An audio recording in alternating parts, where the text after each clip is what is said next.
This is I think a real world topic. I was excited to do this because I'm constantly stuck in trying to figure out which which material is right. So yeah, you're gonna pick, if you go to Intuition's site, if you go there now while I'm teaching you, you'll see a host of options, right? And you're gonna figure out, oh, okay, I want the blue one, I want the red one, whichever one you want. That's great. We have too many backgrounds. But Becky would probably say you can never have too many backgrounds. I think it's that guy right on the left. Yeah, it's probably not going to be well lit or anything like that, but just, deal with it. Okay, I have a problem. I have a sea of problems that I can just go for days in backgrounds. Like we have a lot. Okay, so I wanted to show you that so that you guys understood that I definitely put my money where my mouth is when it comes to that stuff. So, you never know what you're going to need, right? And so this is not something you're going to go out today and just buy, 20, 30, maybe 40 backgrounds. You're not going to do this overnight, but you'll acquire them over the years, right? You'll start adding them. And if you do it, if you buy 5 or 6 backgrounds a year, eventually you're right over a 3-4 year window, you're going to have plenty to choose from, when you need them, because you don't want them getting stale. Right? So if you're doing any sort of indoor work at all, and we have been doing more and more indoor work with weather changes, family, maternity, a lot of that stuff I've been shooting inside. So this becomes more and more, I guess, important to have a variety of backgrounds to match their clothing, for seasonality, to be different. I don't want everybody to start, For stylizing shoots, of course. So this stuff becomes really important to what you're doing. So all that being said, okay, you're like, hey man, I'm digging it, but what material is right for me? Well, that's the whole point of what we're doing here. So I'm gonna shoot and I'm gonna walk you through some of the materials. And the reason I'm gonna shoot, not necessarily to create any great image, it's really just to show you how the light is maybe reflecting off them. Now, I will tell you, I am biased and my favorite material is the canvas, but in telling you that, I also realize I'm spending your money because the canvas is the most expensive. What is that? I'm being bougie. And so it is the most expensive out there. So let me kind of walk you through this as best I can verbally and as tactile as I can. I'll be your eyes and ears. So you're going to have access to 5 different materials, right? So let me walk you through them. I'm just going to tell you what they are. You're going to have canvas. If you're on the website, go to the website while I'm walking you through this so it makes sense. Yeah, it's www.intuitionbackgrounds.com.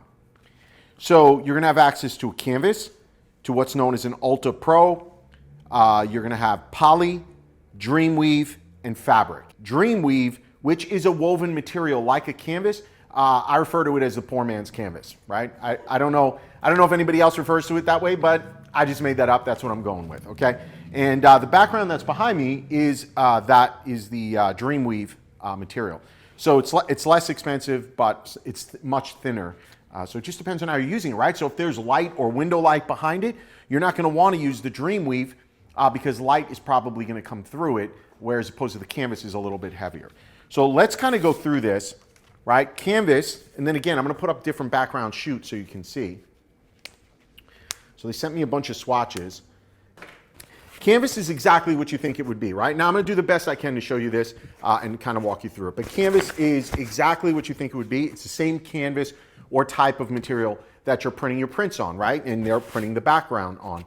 So it's going to have that kind of matte finish. It's going to be very durable, vibrant, durable, sturdy, not washable. Okay, so if you're shooting babies, stuff like that, you got dogs, Adam peeing on my canvas, not good.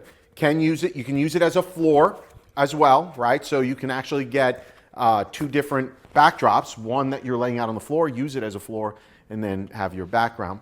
And it's a heavier, hangs flat and smooth. Now this is where we start getting into where things matter. Hangs flat and smooth because cloth and other materials are not going to necessarily hang the same way. So this is the canvas material. Again, my favorite.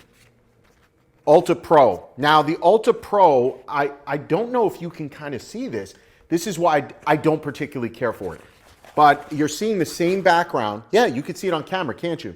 The shine on it, right? Thick, very sturdy, right? So it all depends on what you're doing with it. This is where you have to think through. Now, I'm shooting more adults in the studio.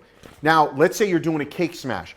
baby work, right? Poop, pee, all that kind of stuff that comes with babies.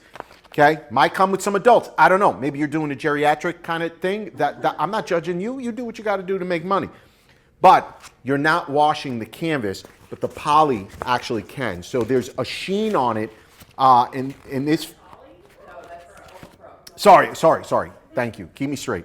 This is the Ultra Pro. So this material, if I could describe it to you, is almost like you know when you buy like a tarp for the top of your pool maybe, or leaves, like if you're raking leaves in, that kind of material. That's what it feels like a little bit. So it's definitely can be washed by hand, and it'll hold up. So, you know, while I'm saying I like canvas, they photograph completely differently, right? You can see one's got a lot more sheen to it than the other. They call it glare. Okay, glare, whatever.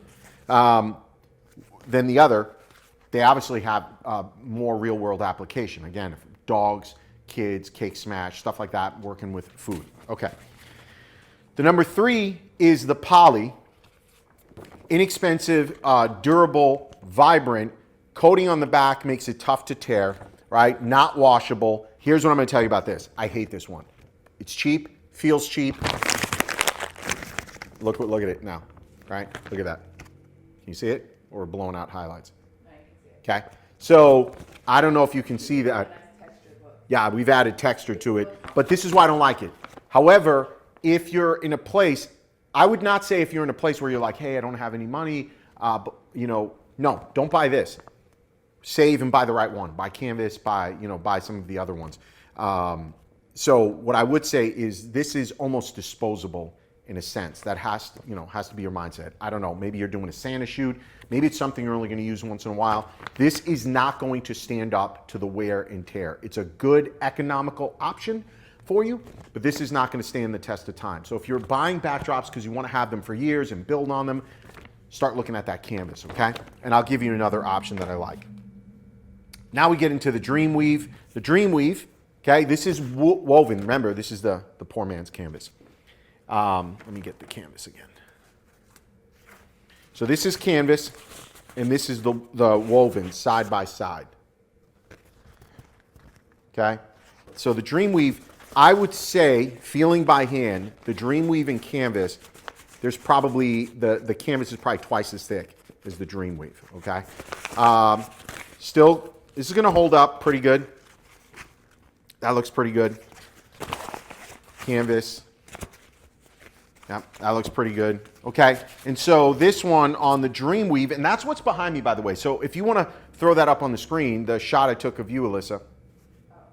Yeah. See how annoyed she looks at me? So look past that so that you guys can see the background.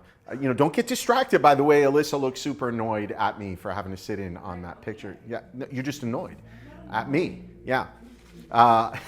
What you should be focused on, don't get focused on Alyssa, is the background. And so notice that you can see, if you cut to this wide camera, you can see how close the light is to the background, right? Right, there's not a whole lot of sheen on there. So it handles well. It's going to photograph well. I just don't think it's going to last as long as the canvas. So if I had to pick between canvas and a cheaper alternative or a less expensive alternative, I'd go Dreamweave for sure. Okay. Your third option, now, I don't know how you guys are going to feel about this. This one is their fabric, okay? So the fabric, right?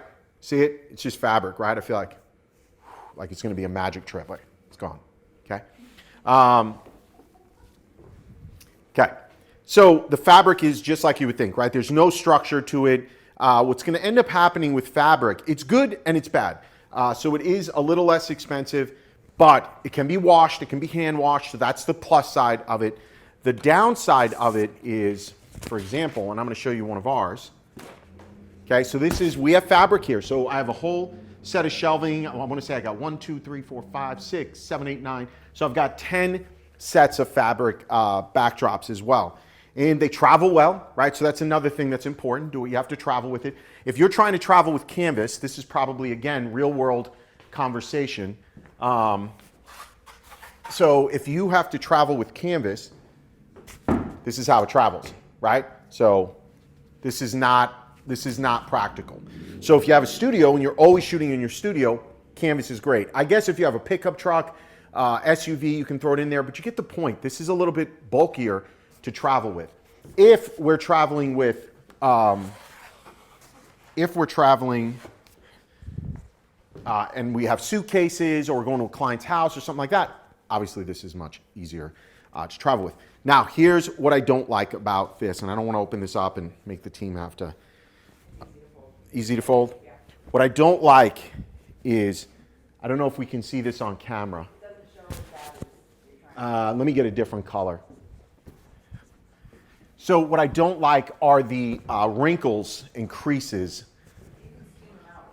I know, and I'm going to tell them that, right? So what will end up happening is, and it's probably going to be hard to see on camera. It doesn't look bad at all. Yeah, I'm sorry, guys. It's hard to see. It's nice because it's got pockets at the top for you to put your poles through, whereas the canvas doesn't. So the canvas and the other ones you're going to clamp on. This has got pockets for your pole. But there will be wrinkles and creases in it, okay? And Alyssa's point was you can steam that out. They come out super easy. So again, each of these has a place in your studio. You just got to figure out what's going to work best for you and, of course, for your budget and how you're using it. So for us, like I said, Becky knows it. My team knows it. I love the canvas. That's always my first choice.